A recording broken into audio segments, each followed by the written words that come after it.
Students, আমি রাফসান বলছি royal Pacific education থেকে। আজকে তোমাদের সাথে একটা খুব ইম্পর্টেন্ট টপিক নিয়ে কথা বলবো, সেটা হচ্ছে হায়ার স্টাডি অ্যাব্রোড নিয়ে, এবং সেটা হচ্ছে ইউকেতে পড়াশোনা নিয়ে। তো ডেফিনেটলি ইউকেতে সবাই পড়তে যেতে চায় ব্যাচেলারের জন্য, মাস্টার্সের জন্য, বাট তারা জানে না যে কী রিকোয়ারমেন্ট লাগে। বাট আলটিমেটলি ওখানে গিয়ে আমরা কীভাবে জব পাবো, কীভাবে সার্ভাইভ করবো, কীভাবে পিআর এর জন্য অ্যাপ্লাই করবো। সো এই ব্যাপারগুলো নিয়ে ডিটেলসে আমরা কথা বলবো। ইনশাল্লাহ তোমরা এখান থেকে একটা প্রপার ডিসিশন নিতে পারবে। সো ডিয়ার স্টুডেন্টস, তোমরা যারা ইউকেতে পড়াশোনা করতে যেতে যাচ্ছ, তারা অনেকে ভাবো যে আমরা ইউকেতে অনেক এক্সপেন্সিভ, ইউকেতে কোথায় পড়বো এবং সেই জায়গাগুলোতে কোথায় পড়লে আমি আমার টিউশন ফি কভার করতে পারবো, ভালো একটা জব পাবো। সো এই সকল কোশ্চেনের ফার্স্ট যে সলিউশনটা, সেটা হচ্ছে যে এমন একটা জায়গায় যাই যেখানে জবের অপরচুনিটিও যেমন আছে, ভালো র্যাঙ্ক ইউনিভার্সিটিও আছে, যেখানে আমি আমার প্যাশনের সাবজেক্টে পড়তে পারবো। তো এই যে জিনিসগুলো, এগুলোকে যদি প্রপারলি সিলেক্ট করা যায়, তাহলে সেক্ষেত্রে আমাদের জার্নিটা অনেক স্মুথ হয়ে যায়। তো ফার্স্টে যদি বলি ইউকেতে হাইয়েস্ট নাম্বার অফ জবের অপরচুনিটিগুলো কোথায় আছে, ডেফিনেটলি যদি বলি ইউকেতে সব থেকে জবের অপরচুনিটি লন্ডনে, অ্যান্ড দেন পরবর্তীতে ম্যানচেস্টার, এবং আমি যদি বলি বার্মিংহামস এবং ইডেনবার্গ এবং ব্রিস্টল, এবং আরও অনেকগুলো আছে। বাট এই জায়গাগুলো হচ্ছে সব থেকে হাইয়েস্ট নাম্বার অফ জবের অপরচুনিটি এরিয়া এবং সিটি বলা হয়, কেমন? সো এই জায়গাগুলোতে যদি আমরা একটা ভালো র্যাঙ্ক ইউনিভার্সিটিতে পড়ি, তাহলে সেক্ষেত্রে আমাদের জন্য ওখানে গিয়ে সার্ভাইভ করাটা অনেক ইজি হয়ে যাবে। তো আমাদের সেকেন্ড যে পার্টটা, সেটা হচ্ছে যে আমরা যদি ইউকেতে পড়তে যাই, তাহলে আমরা কোন ইনটেকে যাব। সো আমাদের ইউকে নিয়ে যদি বলি, ইউকেতে টোটালি বছরে 3টে ইনটেক থাকে। একটা হচ্ছে জানুয়ারি ইনটেক, এবং মে ইনটেক, এবং সেপ্টেম্বর ইনটেক। সো 3টে ইনটেকে আমাদের একটা প্রপার প্ল্যানিং করে আমাদের আসলে প্রিপারেশনটা শুরু করতে হয়, কারণ প্রতিটা ইনটেকের আগে ডকুমেন্ট গুছানো এবং ভিসার জন্য এবং সব কিছু প্রপারলি গুছাতে ভালোই সময় লাগে। তো আমাদেরকে একটা মিনিমাম সময় হাতে নিয়ে শুরু করলে আমরা সব কিছুকে প্রপারলি গুছিয়ে নিতে পারবো। সো আমাদের শুরু করার জন্য কোন সময়ের মধ্যে শুরু করাটা বেটার? তো জানুয়ারি ইনটেকের জন্য মোটামুটি ডেডলাইনটা হচ্ছে নভেম্বর। সো এর মধ্যে যদি আমরা আমাদের সকল ডকুমেন্টগুলো গুছিয়ে ফেলতে পারি, তাহলে আমরা সাবমিট করে অ্যাপয়েন্টমেন্ট লেটার বা লোয়া, যাকে আমরা বলি লেটার অফ অ্যাকসেপ্টেন্স, এবং পাশাপাশি আমরা যদি ভিসার যে প্রসেসিংগুলো আছে সেগুলোকে খুব সুন্দর করে ঠিক নভেম্বরের আগে যদি আমরা গুছিয়ে রাখি, তাহলে আমাদের জন্য জানুয়ারি ইনটেকটা ধরাটা খুবই ইজি হবে। এবার পরবর্তীতে আছে হচ্ছে মে ইনটেক, ঠিক একইভাবে এটাতে মোটামুটি ডেডলাইন মার্চ পর্যন্ত। যদি আমরা মার্চের মধ্যে সব গুছিয়ে ফেলি, তাহলে আমাদের জন্য অনেক ইজি। অ্যান্ড দেন সেপ্টেম্বর, যেটা মোটামুটিভাবে জুলাই হচ্ছে ডেডলাইন। সো এই সময়টার মধ্যে আমাদেরকে মাথায় রেখে আমাদের ডকুমেন্টগুলোকে গুছাতে হবে, যদি আমরা খুব সুন্দর করে স্মুথলি আমাদের জার্নিটা শুরু করতে চাই। সো আমাদের থার্ড স্টেজে আমাদের চিন্তা করতে হয় যে আমরা কোন প্রোগ্রামে পড়বো। এটা আসলে সবার উপর ডিপেন্ড করে, এক একজন এক এক স্টেজে থাকে। কেউ কেউ আছে ব্যাচেলর প্রোগ্রামের জন্য, কেউ কেউ আছে মাস্টার্স প্রোগ্রামের জন্য। সো আবার কেউ কেউ আছে যারা ডিরেক্টলি ব্যাচেলরের জন্য এলিজিবল থাকে না, তারা ফাউন্ডেশন প্রোগ্রাম করে দেন ব্যাচেলর প্রোগ্রামে গিয়ে তারা পড়াশোনা করে। সো ফাউন্ডেশন প্রোগ্রামটা আমি বলি, এটা যদি 8 থেকে 12 মাস, বা আমি যদি বলি 1 বছরের মতো সময়ের মধ্যে হয়ে থাকে, এবং সেটাতে মোটামুটি আমি যদি বলি 1 বছরের টিউশন ফি হয় 10 থেকে 12 লাখ টাকা। সো এটা ফ্ল্যাকচুয়েটেবল অ্যামাউন্ট, একটু কম বেশি হতে পারে ইনস্টিটিউশনের চয়েসের উপর ডিপেন্ড করে, বাট মোটামুটি এই রেঞ্জের মধ্যেই পাওয়া যায়। এবং অ্যানাদার থিং হচ্ছে যে আমাদের ব্যাচেলর প্রোগ্রাম। সো ব্যাচেলর প্রোগ্রামটা মোটামুটি 3 বছরের, এবং সেই 3 বছরের মধ্যে 14 থেকে 25 লাখ টাকার মতো হচ্ছে পার ইয়ারলি টিউশন ফি হবে। এটা তুমি যেমন সাবজেক্ট বা ইউনিভার্সিটিতে চয়েস করো সেটার উপর ডিপেন্ড করে। And then finally masters programme, এটা 1 ইয়ারের হয় ইউকেতে, এবং সেটা 16 থেকে 25 লাখ টাকা হচ্ছে পার ইয়ারলি টিউশন ফি। সো যে যেরকম প্রোগ্রামে যেতে চায়, তাকে মোটামুটি এরকম একটা রেঞ্জ চিন্তা করেই তাকে মোটামুটি আগাতে হয়, ঠিক আছে? তো তোমরা তোমাদের প্রোগ্রাম সিলেক্ট করলাম যে কোন প্রোগ্রামে যাবার, ব্যাচেলর প্রোগ্রাম নাকি মাস্টার্স প্রোগ্রাম। এবং আমি সবসময় স্টুডেন্টদেরকে বলি যে আমাদের বাংলাদেশি স্টুডেন্ট দেখা যায় যে ম্যাক্সিমাম বাবা ডাক্তার হতে বলছে, ওটা হতে বলছে, সেটা হতে বলছে, বা ফ্যামিলি থেকে চাপিয়ে দেওয়া একটা সাবজেক্টের উপর তারা পড়াশোনা করে। বাট ওটাতে পড়ে দেখা গেছে কি যে সে পড়ছে, বাট তার কোনো অ্যাকচুয়ালি ইন্টারেস্টই ছিল না সে সাবজেক্টের প্রতি। সো আমি বেসিক্যালি স্টুডেন্টদেরকে বলবো যে তোমরা ডেফিনেটলি যখন কোনো সাবজেক্ট নিয়ে বাইরে পড়তে যাচ্ছ, তখন তুমি তোমার প্যাশনের প্রতি ডেফিনেটলি প্রায়োরিটি দিবা। কারণ তুমি যে সাবজেক্টে আসলে মন থেকে পড়তে চাচ্ছ, সেখানে তুমি ক্যারিয়ারে সব জায়গায় শাইন করতে পারবা। এ বলছে ও বলছে তা সেটা না, তুমি অ্যাকচুয়ালি যেটাতে ফিল করো যে না তোমার ভালো লাগে, তাহলে তুমি সেখানে তুমি মন থেকে তুমি এন্ড পর্যন্ত জবে, ক্যারিয়ারে সব কিছু তোমার আগ্রহটা বহাল থাকবে, কেমন? তো সেক্ষেত্রে আমরা চাই ডেফিনেটলি একটা ভালো র্যাঙ্ক ইউনিভার্সিটিতে।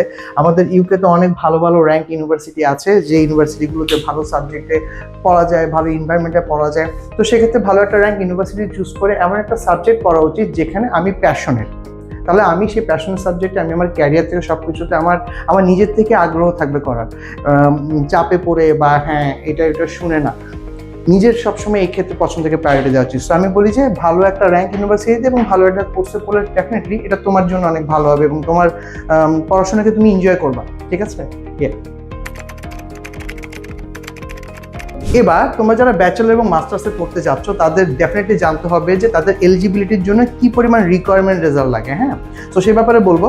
তো যারা ব্যাচেলরে যেতে চাচ্ছ তাদেরকে ও লেভেল বা এ লেভেল যেটাই থাকুক বা এসএসসি এইচএসসি যেটা থাকুক তাকে মোটামুটিভাবে 60% মার্কস তাদের প্রয়োজন। এবং আমি যদি বলি তাদের আইএলটিএস এর স্কোর ডেফিনেটলি লাগবে এবং সেক্ষেত্রে আইএলটিএস 6 নো লেস দ্যান 5.5 দিয়ে তারা ব্যাচেলর প্রোগ্রামের জন্য অ্যাপ্লাই করতে পারে এবং ভালো অপশনে ভালো ইউনিভার্সিটিতে। এবং মাস্টার্সের জন্য আমি যদি বলি সেক্ষেত্রে 65% পর্যন্ত মার্কস লাগে আমি যদি বলি ব্যাচেলর এবং আদার সব কিছু মিলিয়ে। এবং আইএলটিএস তাকে পেতে হবে 6 বা 6.5 ওভারঅল আমি যদি বলি নো লেস দ্যান 6। এবং এমওআই যদি যাদের থাকবে যারা নর্থ সাউথ ব্র্যাক ইআরবি এই সকল ইউনিভার্সিটি স্টুডেন্টরা আছেন তারা কিন্তু এমওআই মিডিয়াম অফ ইনস্ট্রাকশন দিয়ে কিন্তু অ্যাপ্লাই করতে পারে। সো মোটামুটি এটা হচ্ছে একবারে বেসিক রিকোয়ারমেন্ট। এটা দিয়ে মোটামুটি ভাবে ভালো সাবজেক্টের ইউনিভার্সিটিগুলোতে আমি যেই শুরুতে কিছু হাই জব অপরচুনিটি এরিয়াগুলো বলেছিলাম যেমন লন্ডন, তারপর ব্রিস্টল, তারপর হচ্ছে ম্যানচেস্টার, এই সিটিগুলো আছে এগুলোতে তুমি চাইলে অ্যাপ্লাই করতে পারো। সো এবার তোমাদেরকে বলবো যে ইউকেতে যারা যেতে হচ্ছে অনেকে চিন্তা করছে ভাই আমার তো অনেক গ্যাপ আছে, তো আমি কি করব, পারবো না? না, পারা যাবে। সো মিনিমাম একটা গ্যাপ রেঞ্জ আছে যেটার মধ্যে মানুষ অ্যাপ্লাই করতে পারে। সো ব্যাচেলরের জন্য 3 ইয়ার্সের গ্যাপ যদি থাকে তাহলে সেক্ষেত্রে অ্যাপ্লাই করতে পারবে। যদি এর থেকে বেশি হয় তাহলে সেক্ষেত্রে প্রপার এক্সপ্লেনেশন লাগে, যদি সেটা দেওয়া যেতে পারে, ভ্যালিড রিজন দেখানো যেতে পারে তাহলে সেক্ষেত্রে অ্যাপ্লাই করা যায়। মাস্টার্সের ক্ষেত্রেও সেম 5 ইয়ার যদি হয় তাহলে সেক্ষেত্রে ইজিলি অ্যাপ্লাই করতে পারবে। বাট এর থেকে যদি বেশি হয় তাহলে সেক্ষেত্রে প্রপার এক্সপ্লেনেশন বা যদি জব করে তাহলে জবের এক্সপিরিয়েন্স লেটার যদি সে দেখাতে পারে সেক্ষেত্রে সে খুব ইজিলি অ্যাপ্লাই করতে পারে। ওকে, তো সবাই চিন্তা করা যে পড়তে গিয়ে ওখানে আসলে কেমন কাজ করতে পারবো এবং তাতে আমাদের খরচ উঠানো পসিবল কি না। তবে হ্যাঁ, ইউকে একটু এক্সপেন্সিভ, হ্যাঁ, কিন্তু এক্সপেন্সিভ হওয়া সত্ত্বেও আপনি যদি ওখানে চিন্তা করেন যে গিয়ে কাজ করে টিউশন ফি, লিভিং কস্ট সব তুলবেন, কোয়াইট ইম্পসিবল। আপনি যে কোনো একটা তুলতে পারবেন, সেটা হচ্ছে আপনি লিভিং কস্টটাই তুলতে পারবেন এবং সেই লিভিং কস্টটা মোটামুটিভাবে যতক্ষণ কাজ করার সুযোগ আছে সেই সময়ের মধ্যে আপনি সুন্দর করে কভার করতে পারবেন। সো এডুকেশন কস্টের সাপোর্টটা এটা ফ্যামিলি থেকে নেওয়া লাগবে। এবং আমি যদি বলি কতক্ষণ কাজ করতে পারতেছেন, কারণ আমি আসলে গল্প বলে লাভ নেই যে না এটা করা যায় ওইটা করা যায়, ইন রিয়েলিটি প্র্যাকটিক্যালিটির সাথে আসলে যেটা করা যায় সেটাই বলবো। সো উইকলি ইউকেতে 20 ঘন্টা কাজ করা যায় এবং 20 ঘন্টা কাজ করে মোটামুটিভাবে লিভিং কস্ট তোলা যায় এবং পাশাপাশি যে ভ্যাকেশনের টাইমটা থাকে সামার ভ্যাকেশন ওটাতে মোটামুটি ফুল টাইমে কাজ করা যায়। আমি যদি বলি আওয়ারলি কত আর্ন করতে পারতেছে সবাই, সেই ব্যাপারে ডিটেলসে যদি বলি তাহলে 10 থেকে 12 পাউন্ড পর্যন্ত পার উইকলি আমি যদি বলি পার আওয়ারলি 10 থেকে 12 পাউন্ড পর্যন্ত হচ্ছে আর্ন করা যায়। সো এইটা দিয়ে মোটামুটিভাবে লিভিং বা অ্যাকোমোডেশন যে কস্টগুলো আছে সেগুলোকে মোটামুটি রিকভারি করা পসিবল।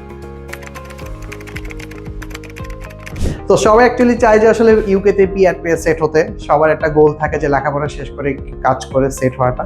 সো আমি যদি বলি পিআরে আমরা পিআর বলে ইউজ টু, বাট ইউকেতে পিআর বলে কিছু নেই, ওখানে ILR, indefinite leave to remain যেটাকে বলে। সো এখন আসি যে পিআরটা কি টাইপের আছে। ওখানে 2 রকমের পিআর পাওয়া যায়। একটা হচ্ছে স্পন্সর জব পিআর, যেটা 5 ইয়ার্সে ওখানে একটা স্পন্সর জব পেয়ে দেন পিআরের জন্য অ্যাপ্লাই করা যায়। আর আরেকটা হচ্ছে যে লং টাইম থেকে minimum 10 years long time residence থেকে দেন হচ্ছে পিআরের জন্য অ্যাপ্লাই করা যায়। সো 2টা ওয়ে আছে পিআরের জন্য অ্যাপ্লাই করা। সো এটাকে আমরা পিআরই বলি, অ্যাকচুয়ালি এটা আইএল। ওকে, সো এতক্ষণ আমরা ইউনিভার্সিটির অ্যাডমিশনের ফুল ডকুমেন্ট রিকোয়ারমেন্ট কী ওরা নিয়ে কথা বলেছি। আই থিঙ্ক এখান থেকে মোটামুটিভাবে তোমরা একটা আইডিয়া পেয়েছো এবং তারপর যদি আরও ডিটেলস কিছু জানতে চাও সেক্ষেত্রে আমাদের রয়্যাল প্যাসিফিক এডুকেশনের অফিস আছে বনানীতে, তোমরা আসতে পারো। আমাদের এক্সপার্ট কাউন্সিলিং টিম আছে, তারা তোমাকে ফুল গাইডলাইন দিয়ে দিবে। সো তোমার জার্নিটা যেই জায়গায় তুমি প্রবলেমটা ফেস করতেছো সেই প্রবলেমগুলোকে সলভ করে একটা স্মুথ জার্নি করার জন্য আমরা তোমাদেরকে হেল্প করবো, কেমন? ওকে, সো আমি এবার আসি ভিসা। অ্যাডমিশন পর্বটা শেষ হওয়ার পর আমাদের ভিসা সেগমেন্টটা শুরু হয়। তো সেই ক্ষেত্রে আমাদের কী কী রিকোয়ারমেন্ট আছে বা কী কী ডকুমেন্ট প্রয়োজন হয়। হ্যাঁ, সো ফার্স্ট অফ অল আমাদের ফান্ডস। ইউকেতে মোটামুটিভাবে আমি যদি বলি 30 লাখ টাকার একটা ফান্ডস দেখাতে হয়। এটা বেসিক 30 থেকে 35 লাখের মতো একটা ফান্ডস দেখাতে হয় এবং এই ফান্ডসটা প্রপারলি ব্যাংকে গুছিয়ে অ্যাম্বাসি রিকোয়ারমেন্ট ওয়াইজ গুছিয়ে দেখাতে হয়। সো সেটা কীভাবে দেখাতে হয় সেটা বেসিক্যালি আমাদের অফিসে তোমরা এসে আমাদের সাথে কথা বলে, আমরা তোমার গার্জিয়ানের সাথে কথা বলে প্রপারলি গুছিয়ে বলবো যে কীভাবে টাকাটা রাখলে এটা বলতে গেলে একবারে অ্যাম্বাসি যে রিকোয়ারমেন্টটা থাকে সেটা অনুযায়ী পারফেক্টলি গুছানো থাকবে। ওকে, সো তারপর আমি যদি বলি ইন্স্যুরেন্স লাগে, তোমাকে একটা ইন্স্যুরেন্স কিনতে হবে, সেটা প্রায় 624 পাউন্ডের মতো একটা ইন্স্যুরেন্স পারচেস করার আগে, এবং পরবর্তী টিবি টেস্ট করতে হয়, ঠিক আছে? এটা খুবই ইম্পর্টেন্ট একটা রিকোয়ারমেন্ট, এবং ফাইনালি হচ্ছে ভিসাটাকে প্রপারলি গুছিয়ে সাবমিট করা, ঠিক আছে? সো এই ভিসার যে প্রতিটা সেগমেন্টে আছে, যেখানে কী কী ডকুমেন্ট লাগে, কী কী অ্যাডমিনিস্ট্রেটিভ পেপার লাগে, সেগুলোতে আমাদের রয়্যাল প্যাসিফিক এডুকেশনের টিম তোমাকে কোনো হ্যাসেল ফিস ছাড়াই হচ্ছে তোমাকে একটা প্রপার গাইডলাইন দিয়ে আমাদের কমপ্লেন্স টিম তোমাকে সাপোর্ট দিবে। সো এই জিনিসগুলোকে তুমি খুব একটা দ্বিধা দ্বন্দ্বে ভুগবা না। সো আমরাই তোমাকে হেল্প করবো যদি তুমি ইনশাল্লাহ আসো এবং আমার সাথে তোমার প্রবলেমগুলো নিয়ে শেয়ার করো, ঠিক আছে? ওকে, সো এবার ইউকে কাদের জন্য এবং ইউকেতে কারা পড়তে যাবে? ইউকেতে তারা পড়তে যাবে যারা খুবই ডেডিকেটেড, লেখাপড়ার প্রতি খুব প্যাশনেট, এবং তারা বেসিক্যালি খুব স্মার্ট। হ্যাঁ, তুমি যদি একটু বোকা হও বা তুমি যদি একটু অলস প্রকৃতির হও, ইউকে তোমার জন্য না। ইউকে তাদের জন্য যারা ওখানে গিয়ে পড়াশোনার প্রতি প্যাশনেট, তাদের ক্যারিয়ারের প্রতি প্যাশনেট, তারা ওখানে গিয়ে কাজ করে, পড়াশোনা করে, ভালো একটা সাবজেক্টে, প্যাশনেট সাবজেক্টে পড়ে, এবং সেখানে একটা ভালো ম্যানেজিয়াল পোস্ট বলি বা ভালো কোম্পানিগুলোতে তারা জব করে নিজেকে একটা ভালো ক্যারিয়ারও তো এস্টাবলিশ করতে পারবে। ঠিক পাশাপাশি যদি বলি, তাদের যে একটা ড্রিম, তারা সেই লক্ষ্যে প্রপারলি পৌঁছাতে পারবে। সো যারা একটু বলতে গেলে একটু স্লো বা একটু লেজি টাইপের, তাদের জন্য ইউকে না। ইউকে তাদের জন্য যারা স্মার্ট, যারা ট্যালেন্টেড, এবং যারা বলতে গেলে স্কিল থেকে শুরু করে সব কিছুতেই খুবই ইন্টারেস্টেড থাকে, সব কিছুকে এক্সপ্লোর করতে চায়, হ্যাঁ, খুব অ্যাডভেঞ্চারাস যারা, তাদের জন্য আমি বলবো UK. So definitely UK next intake আসতেছে হচ্ছে জুলাইতে। সো তোমরা যারা জুলাই ইনটেকের জন্য ট্রাই করতে চাচ্ছ, তারা ডেফিনেটলি ডিটেলস জানার জন্য আমাদের রয়্যাল প্যাসিফিক এডুকেশনের অফিসে আসো। ইনশাল্লাহ আমরা তো কথা দিচ্ছি, আমরা তোমাদের প্রপার একটা গাইডলাইন দিয়ে হেল্প করার চেষ্টা করব। Thank you.